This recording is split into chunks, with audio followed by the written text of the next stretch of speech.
Okay, so we are gathered here today with the impending looming budget, just to give a little overview of what we think is going to possibly happen, what we're reading between the lines could happen, and how it will affect not just, not just Mural Crown clients, but people across the board, um, business owners specifically, farmers most definitely, and entrepreneurs. Absolutely. So we're going to be setting out as hopefully as indifferently and as impartially as possible, rather than just challenging the government, which I think everybody's already doing that, and we'd be way, way behind the queue. And we've been discussing this on and off for a few weeks now. It's become clear that there's a lot of different opinions out there, and everybody's asking us what we think. I don't think it's because they think we've got a special opinion. I just think it's a topic for discussion across the board, and I think the general feeling is there may be a few big changes this time, but maybe lots of little tweaks. And Carl certainly said this to me, that he sees little tweaks that will get under the radar that will have a major impact when they're tweaked again potentially in the future. Um, so your thoughts, Carl? What do you see? Sort of is the our tax rise is looming, because the Labour government did say in their last manifesto that certainly income tax wouldn't rise, and they sort of got in on the fact that taxes wouldn't rise, and then of course the last budget they upset a large percentage of the population. Yeah, the promise was not to actually change the headline rates, but then the first thing they did was change the backside for national insurance. So instead of it being 13%, it went up to 15%, and that's a cost that the business has to burden. But of course, it does affect the salaries that can be paid to the people. So it didn't affect most people from the front side, so employees, but it did affect from the employer side. And I think that's a lot of the taxes are going to come to the business owners, but that also affects the staff, because if a business owner can't pay as many people, then somebody's going to lose a job. And we've seen that with some of our clients. They had 10, 12 staff. That increase in national insurance meant they ended up having to lay someone off. So it did actually affect normal people, even though it wasn't a headline tax rate that increased for employees. Yeah, I think it's interesting that we always see this rolled out at this time of year, that the government's got a fiscal mandate to cover day-to-day spending, etc., which we were talking about as well earlier, and nobody ever considers the day-to-day running of businesses and just how much these little tweaks over a period of time do affect a company. So, yeah, and I it's think that's never the really, it's never really discussed. Karen, sorry. yeah. They're discussing the. I mean, it used to be £85,000. Now it's £90,000 for the VAT threshold. There's discussion of getting it down to 30%, or even totally getting rid of it. I mean, England's one of the few countries that has a threshold that if you don't earn above 90,000, then you don't have to be VAT registered. But of course, if you imagine somebody who's trying to grow their business and they're getting close to that 90,000, there's a lot of plumbers, independent people who then just go on holiday, February, March time, because they've got close to that 90,000. And if they go above it, then next year they're going to lose 20% of their income, because they can't really put that onto the bill. Because if a plumber's charging an average household, they don't care about what the VAT is and reclaiming it, because they're the consumer. So business to business, okay, we're even seeing business to business people don't want to pay the VAT, because it's a cash flow thing, isn't it? Someone puts in a bill for 100,000 plus VAT, so another 20,000 the business got a cash flow. Yes, it pays the 120, so 20,000 in back, and then they got to go claim it back. Now that could be once a year they claim it back, or once a quarter, and it comes out of the cash flow. So I think that's the main thing that's going to potentially change, is the VAT thresholds, but we'll see. I mean, they've sent out a trial balloon. it's come back. People are sort of saying you've got to prepare for it. So You I think see, that's you one. said trial balloon. I don't think it's a trial balloon because it doesn't. I understand what you're saying, but it never seems to me that actually it's not like they're getting a consensus of how people feel. They're basically telling them this is going to happen, um, so prepare yourselves for it. So the actual anger is sort of spread over a period rather than everybody being up in arms because it happens. They go, well, we knew it was coming, didn't we? We'll resign. They resign people to it, you know? Yeah, there's the same thing with the inheritance tax. They've hinted at a lifetime limit on gifting.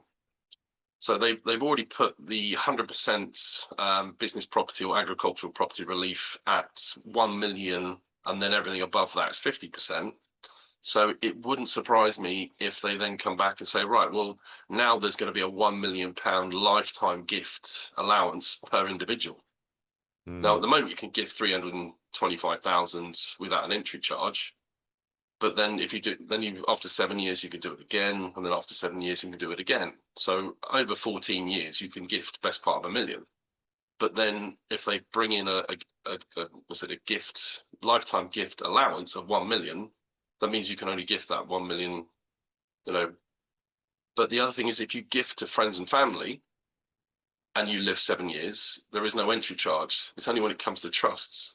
So some people out there have been giving their businesses away to family members, which means they lose control of the business, the voting shares and things like that. But they're trying to get around this new 20% relief or the lifetime cap of 1 million and then 20% over and above that. So I think that would be one that comes in. It's a lifetime gift allowance, and it's probably going to be like a 1 million because that seems to be the number that they've got business asset disposal relief at 1 million. Now they've got business property relief and agricultural property relief at 1 million. So it wouldn't surprise me if the lifetime allowance for gifting is going to be 1 million as well. So Yeah, per this individual. to me. I mean, I don't know if it would qualify in the media's eyes, but this to me is again like it's like a stealth tax.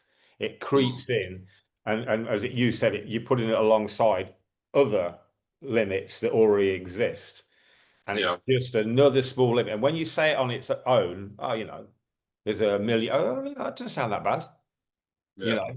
But firstly, when it comes in, it comes in a limit, and then it's going to either increase or decrease depending on what it is. So yeah, I think that's a naughty one.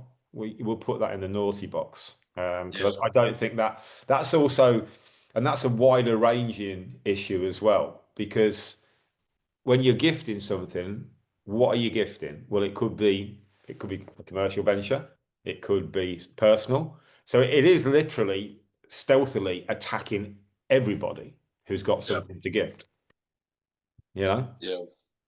Yeah, there's a few other things that they've been discussing, like changing stamp duty so that instead of the buyer paying it and it's a cost on the acquisition, it's a cost that's paid for by the seller. So that could help free the market up in the sense that instead of having to pay, I think the higher thresholds can be all the way up to like 17% stamp duty. I Which mean, is imagine if you go and buy yourself a big house and you've got to pay 17% stamp duty on it. That's more than the deposit on the mortgage for most people. well, You also know, you say that, but it's not even. I mean, it's all relative because it's not necessarily just a big house, is it? It's 17 as a percentage.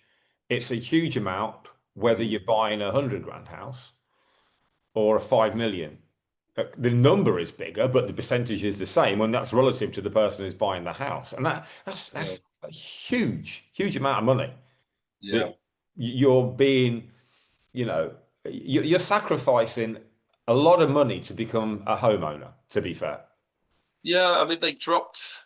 There was the first time buyers allowance. That they reduced that down to 250.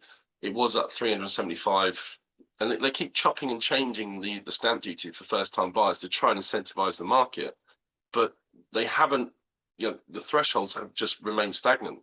So pretty much as property prices grow, that everyone's house is now going into the brackets and then popping into the next higher bracket just because of inflation. So the stamp duty, like the amount they're making from stamp duty every year goes up just because property prices go up. So, and I remember the days when stamp duty was only a few percent, but now it's the higher brand is 12%, and if it's your second home, it's 17%. What was stamp duty brought in? I can't remember. It was maybe in the 90s or even maybe a little earlier. So I was actually going to say I can remember before stamp duty even existed, and I'm thinking maybe I can't, but because I bought my first house back in the 80s, and I don't Yeah, remember stamp duty. yeah.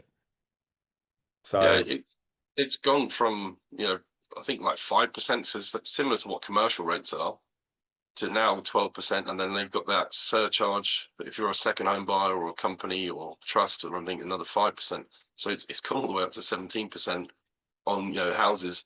And you go look at London, most of these properties now are in that higher tax bracket just because of inflation.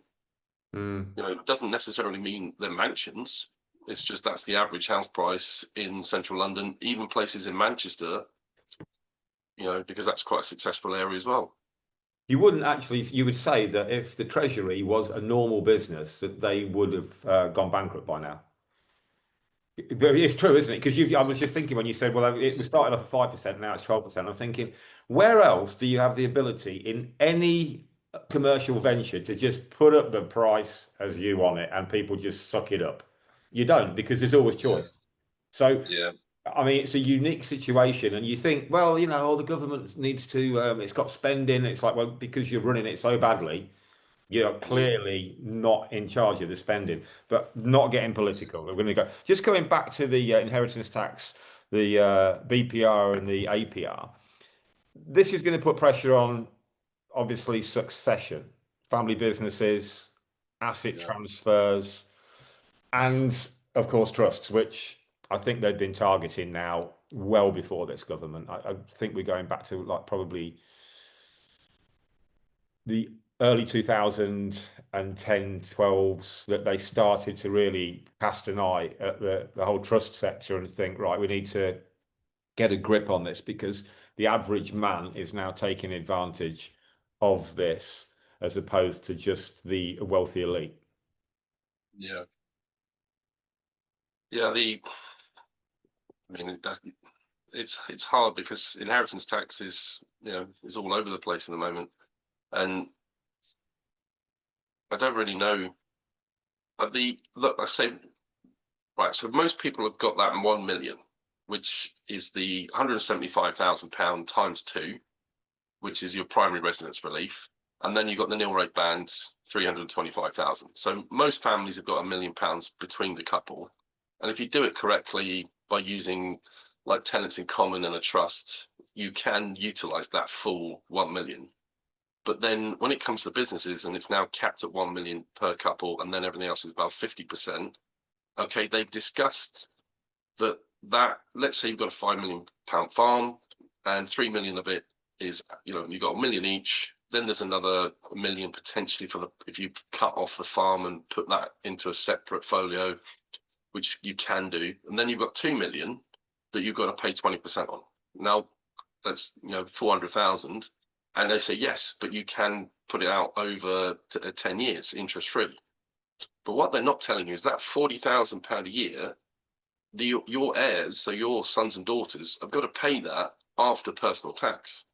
Mm. And that is going to be 45%, or if they're going to pay it out the company, the dividends, that's 39%, 33% if they're lower. But most people are in the higher tax brackets just because the cost of living is that if you're not earning 50,000, you can't really afford anything. So everyone's in the higher tax bracket, which means that inheritance tax burden is going to be double just because of personal taxes. So it is actually 40%, but they're not showing it. They think, oh, well, you get the 20%, you get 50% off, so it's only 20%. But after you pay personal taxes, it's back to 40%. So So it's very talking about inheritance tax, and you mentioned farming there, and obviously the last budget affected the farmers. And I was interested because obviously they were up in arms, and I think that it was kind of segmented. That there was once again divide and conquer. A lot of people were like, "Well, why should you get away with it?" Um, rather than say, why am I paying so much tax? It's like, well, why shouldn't you pay more tax? So you've got the sort of the angry pitchfork people, excuse the pun, on both sides. And the farmers, I think people don't really do enough research into it before they go, well, screw them. They should do. I don't think they know enough about it. And obviously, the farmers were slightly clobbered, and regardless of whether you think they should have been or not, do you think they're going to be hit again? Because there is this sort of undercurrent that I feel that happened with private landlords, that the government and with trusts, the government, regardless of what political party it is, they get something because it's always the same.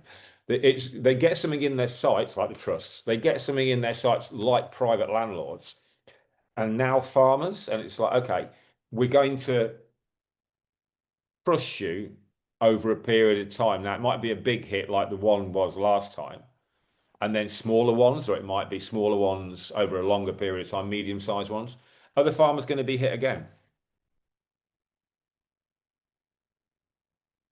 I don't see any differently. I think the capping of agricultural property relief at 1 million and then that 50% over and above, I think that's enough of a blow for them. I don't. There might be some small changes. I mean, like for instance, that the truck with the second cabin is now considered a personal vehicle, not a commercial vehicle.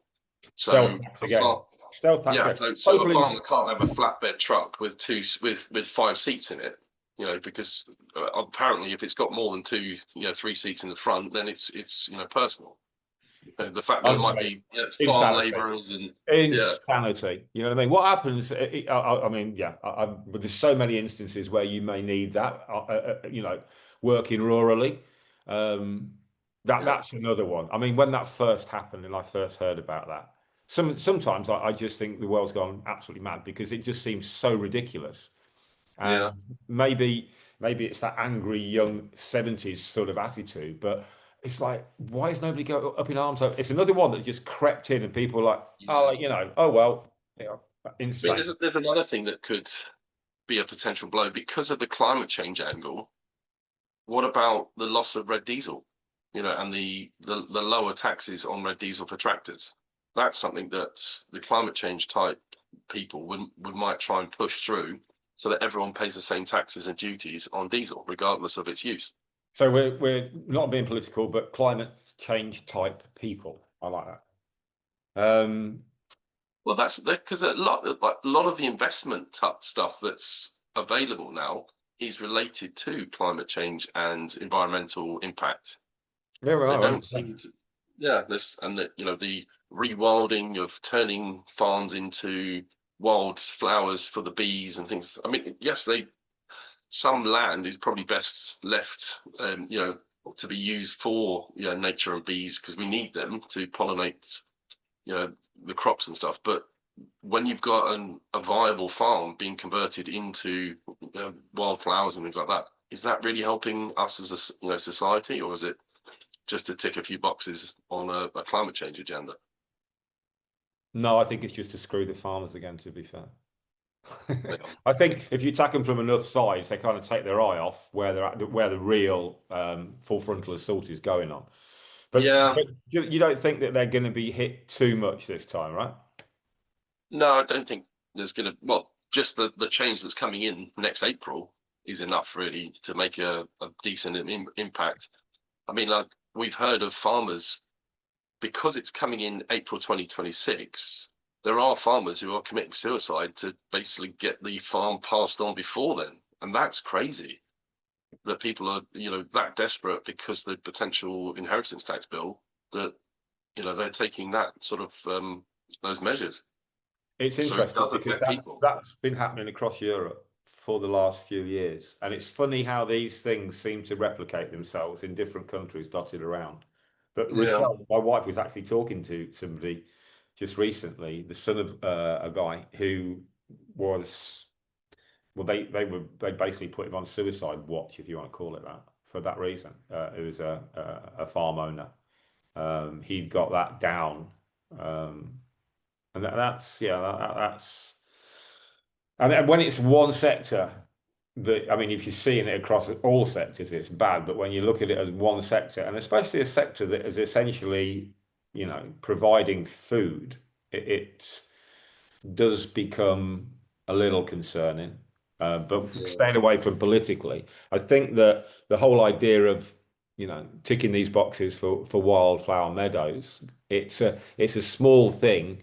There's a small incentive. We're going to give you, we're going to give you a finger, but we're going to take your hand. It's one of them, isn't it? Yeah, I saw like forests and timber. They're trying to create like an industry there that is carbon capture by effectively surveying your forests and then saying, right, well, the forest is growing X amount of cubic meters a year, which is capturing X amount of carbon. So that's now a business, and you've got to account for it differently. So that's going to create work for tree type surveyors, accountants, and it's a new system of investment. And yes, because of the French, what was the 100-year war with the French, the vast majority of our forest in the UK was chopped down to make ships and fight the French. So we don't actually have as much forestry as other places in Northern Europe. I mean, No, well, Scotland. as you know, I mean, I've Yeah. been traveling around over many years, and I've seen, like, certainly in Czechoslovakia and Hungary, forests that just absolutely blow the mind, you know. Mm. But this is the other problem as well, isn't it? There's a knock-on effect because then lumber prices go up, and that makes it prohibitive for developers. And we're back to small business owners or mid-sized business owner or any entrepreneur, regardless if he started as small and has grown to huge, Mhm. they're being penalised again. It's these little knock-on effects, and I was going to sort of bring this that brings us round in some respect to the business exit reliefs and the like. The capital gain tax and Yeah. these sort of things. Because once again, we've seen, especially we had a conversation last week with a developer who's been very, very successful, and now he's just going to hang his boots up and probably go and spend a couple of years abroad, Spain, Portugal, wherever. I mean, it's all Spain and Portugal mainly, isn't it? Because he just doesn't see the opportunities that there were.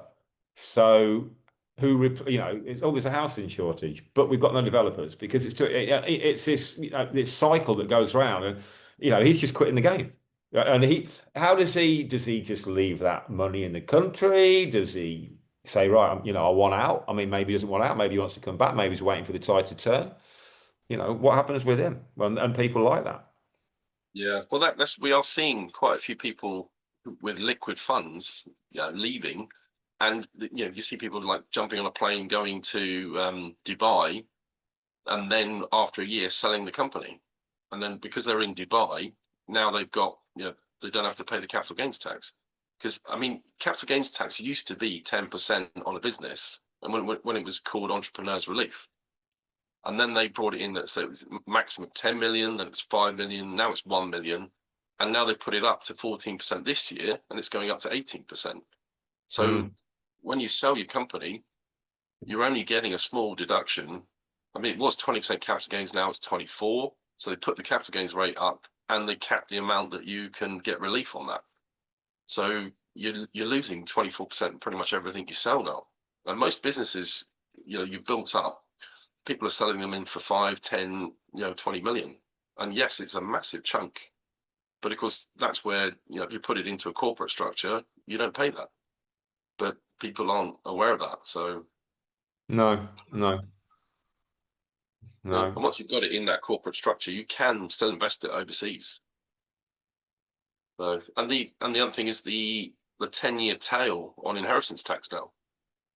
If you didn't leave before April this year, you've got 10 years. Some people who've been here for, say, lived all their life in England, if they were to leave, they've still got an inheritance tax problem for the next 10 years. That's how they've got this, that's how long you've got to have left the country before your inheritance tax liability is mitigated.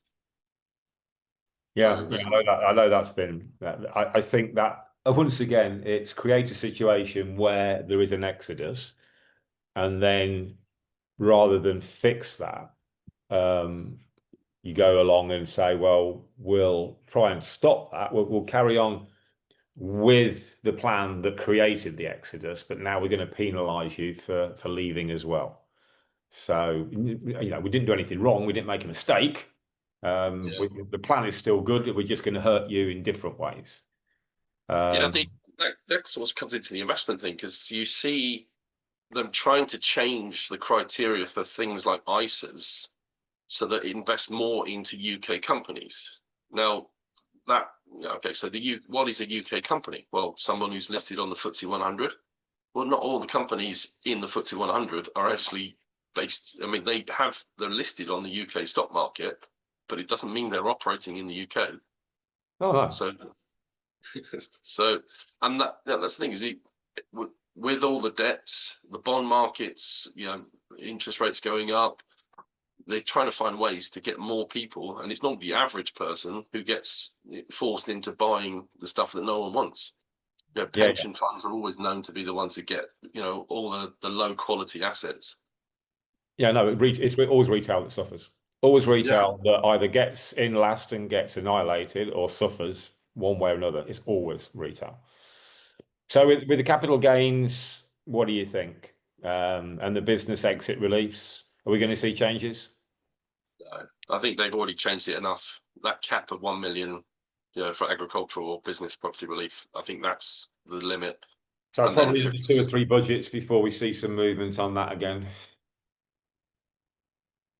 Well, there's discussions about changing the capital gains tax and bringing it in line with income tax, but we would then be the highest capital gains tax in Europe. So I don't see them doing that. They might edge capital gains tax up a little bit, but once they get to 30% or more, it's why would you invest in the UK? I mean, at the moment, because of the exodus of high net worth individuals, they want more people to come in and invest in the UK. So it wouldn't make any sense to increase capital gains tax. But are we using logic here, or No, it's the Treasury. Of course not yeah, using logic. No, no, yeah, we're basically figuring this out on the back of a fag packet down the pub on a Friday afternoon. yeah, Um, and that brings us in some respect. We're talking about investment, investing into the UK. So we're talking business investment. We're talking growth. You mentioned clean energy and all things green. And then we've got research and development. And obviously, a spending review emphasised that multi-year capital investment in stuff like energy security and nuclear, carbon capture, etc., transport, digital transformation. Do you think that these opportunities do align with entrepreneurial reinvestment strategies or not? this it's all big business, isn't it? So you look at the energy and nuclear, that seems to be data centers. So if you've Yeah. got a data center that's running 24 hours a day, you've got a stable demand, so you need a stable supply. And it looks like these new nuclear type generators that are modular and small are going to be attached to data centers. So that's not going to increase energy security because the increase in AI, the increase in the need for these data centers is an increase in demand. So therefore, there needs to be an increase in supply. So I don't see, and they're all tied to, as I say, like Amazon, there's going to be Oracle, all the big names. It's not really going to be the average, company. Interestingly, I was actually watching I was no, I wasn't watching because I never watch. I was listening to a guy speak about being able to make essentially nuclear power on a farm. He's a very, very, very highly respected scientist in the US. And we're talking literally being, you said modular, we're talking literally the ability in the future, or not the distant future. In fact, I think he's close to, or he has done it, where it's the size of a generator. So you could basically you could power your house on what is essentially nuclear power because you don't have that huge a need. But we won't be seeing that anytime soon because obviously that would kill a lot of major companies, as you say. But so if we're not looking at all this, nuclear carbon capture, and we are going to do a podcast or one of these. Once again, I'm not comfortable with the word podcast particularly, but one of these in the future about investment because it is a situation now where people who do have wealth are I feel that they're being put into or being funneled almost like the farmers were with grow this, grow that, grow this, and they're being funneled with these reliefs and with incentives into a direction which is ultimately a very short-term investment, very short-sighted, you know. As we've seen with this green energy thing, where people were, oh, I'll get a wind farm, I'll get like a wind turbine, and then they get it, and then 5 years down the line, they're struggling to find somebody to, for offtake.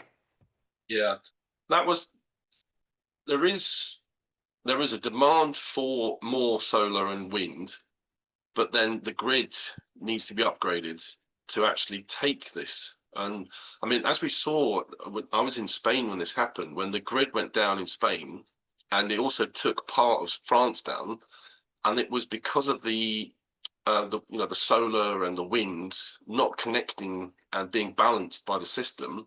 So it had to restart, and then there wasn't enough base load coming from France because the nuclear power stations in France were going through maintenance to then reset the system. So it had to wait until the middle of the night when there was hardly any demand to reset and then bring everything back online. And of course, so We're that's going something down the that route of like huge conspiracy theories because I remember that, and I remember all the propaganda that came out in the first 2 hours yeah, was that it was a Russian cyber attack. I No, I know that it wasn't. I'm yeah not suggesting it was. yeah And I remember then that the stories that continued to circulate, that seems to be the accepted one, which makes me believe it's absolute rubbish. yeah. But Because you know, I remember that day I was, I was working, and luckily yeah, I had yeah, Starlink and a battery pack up, so I didn't notice it until the afternoon. yeah, yeah. No, So I know. My sons live there, and yeah, it was also that was the other thing. It wasn't a blanket. It timed out. What happened in the south mm. didn't happen in the east or on the islands all at the same time. It seemed to be fragmented. But anyway, so you Well, don't that's it. see. Go on, sorry. Yeah, that's the thing. The energy. So this we've seen this in America and all over Europe. Is the energy market? It needs more investment in the actual infrastructure, But you and we're not mentioned seeing wind. that. You mentioned wind, and without getting paid, you mentioned wind and solar. Yeah. But wouldn't it be more cost efficient to go nuclear? Yes, as a baseline, yeah. But then, and that's why I think the data centers are going to be the ones who get nuclear because data centers are quite secure. So there's secure environments, and then you could have another secure facility, which is the nuclear, next to it. Okay. So I can see that coming through. But then I think they're going to build the nuclear just to match the demands of the data center. I don't think they're going to create excess and put it into the market. But there is What? something else that I have spotted that might be changing the way that the UK is investing, and that's the free ports. So Yeah, yeah, yeah, yeah, yeah, so yeah. there's a lot of they seem to be expanding these ports to have business centers there, so you can import materials and things like that into the free port, manufacture higher end electronics or machinery or engineering stuff, and then export it without the VAT. So that might hint that these free ports are going to expand because they're going to make it harder for you to deal with importing and exporting, materials via VAT. Because I think there's quite a lot of issues between, Brexit and import and export. Huge, Um, yeah. So they huge. need to somehow get rid of that problem. And that might be the next, big thing is the free ports and getting people to you know, invest and create more engineering type or higher end products in the ports to export. What So we might be about coming, what about for the smaller or mid-sized business, small, yeah, when I say small business, I'm not talking like corner shop, like small businesses we would think about years ago, but small to mid-sized business who's looking at R&D. Now, around about the um, the lockdown period, a lot of people got grants for research and development, and it once again it was one of those we're going to sort of like give you something and then we're going to take it away but double and really hit you hard. So the ease with which you got an R&D grant seemed to be unbelievable. If you could spell your name right, you got one. And yeah, then obviously what you were told was the rules or the contract that you were entering into wasn't strictly adhered to on the other side, and probably not on the R&D side as well, as people were, researching and developing how to make a decent cup of coffee to some extent. But Yeah. in real terms, for real business owners who do want to move forward and do research and development, what do you see happening with that? Well, they've got this patent box where if you put certain parts of your business into this patent box and all the research and development and then all the profits that come from that, you only pay 10% corporation tax. So that is something that could be the next big thing, is getting more industries to work with universities, get patents built here in England. Because the German middle, was it Mittelstand? They've got patents coming out left, right, and center on production techniques. So a small little family business that's making car parts for BMW or whatever, for Porsche or Audi, they will then have a whole team of people figuring out how to make these parts quicker, cheaper, higher quality. So they've got loads and loads of little patents held by small, medium-sized businesses. There isn't that same sort of environment or ethos here in England. So they might be trying to push that, so that smaller companies do actually start getting patents, getting grants to then create higher end manufacturing. I mean, Formula One, the highest quality Formula One cars are all made in Silverstone, and that's a lot of technology that's spun out from that. Same with Rolls-Royce, But a lot but of we're the not. parts aren't made there, are they? Mm, A lot yeah. of the parts are So made in other countries because I've been in the countries and talking to people where the yeah, parts are actually being made, and I'm like, you're crazy. And these are yeah, very, I'm not going to mention the countries, but they're the sort of countries you think, yeah, you must be kidding me. You know what I mean? And they actually say we're not a very fashionable country, so we don't really advertise the fact. yeah. Uh, We're still high quality steel is still being made in Sheffield and up in Newcastle. So when you're looking at the higher end steel manufacturing, we still have that. It's just it's not mass produced. oh, It's very 100%. specialized, No, no, small no. I stuff. mean, yeah, but we've turned it into almost an artisan industry rather than a mainstream industry. Yeah, So the patent idea, I mean, I would love to see that happen because I think that's an incentive to businesses. The fact that I'd love to see it happen, I think it's almost certainly won't happen in the UK. Um, Nothing I like really ever comes from a mm, budget. Well, honestly, I think we've been about 40 minutes now, over 40 minutes. Um, and really and truly, the next two topics I want to get onto, we'll get on in the next one because it's the freeze of thresholds, um, and also succession and gifting on a wider scale. And because obviously it's the industry that we kind of work in and we've got more of a connection to. And I really want to expand on these 2 points before before moving on to what people's options are. We didn't want this to be like discussing what we do in the sales thing. So, but I do want to cover those two in more depth because clearly this has become something especially. And I don't know if you think that the farmers' situation amplified this for all business owners. It wasn't something I think that as many people, certainly we've seen a change in the attitude. And I would imagine solicitors and accountants have as hugely as well, and certainly the ones we've spoken to. But the farmers' situation almost, as I say, amplified this crazy. People just what they took for granted, they suddenly thought, hold on a minute, you know, I need to do something about this. So I think they're two things that we should really expand on next time we talk. Yeah. yeah, Okay. Excellent. Well, I'm going to call it a shift for now. And excellent, excellent conversation. And we'll revisit this again in the next one. The pre-budget, I think we're probably going to do two or three. We're going to be most of the Mural Crown team will actually be together in my house on budget day. And then we'll probably do a post-budget as well. So yeah. I mean, I'm actually looking forward to the budget this year, not because of anything positive. It's just I think we'll have a generally good giggle at what's going on, at least with a decent whiskey and a cigar. Anyway, thank you very much, Carl, and we will call this a day. Right. Many thanks. Right. Bye Bye. bye.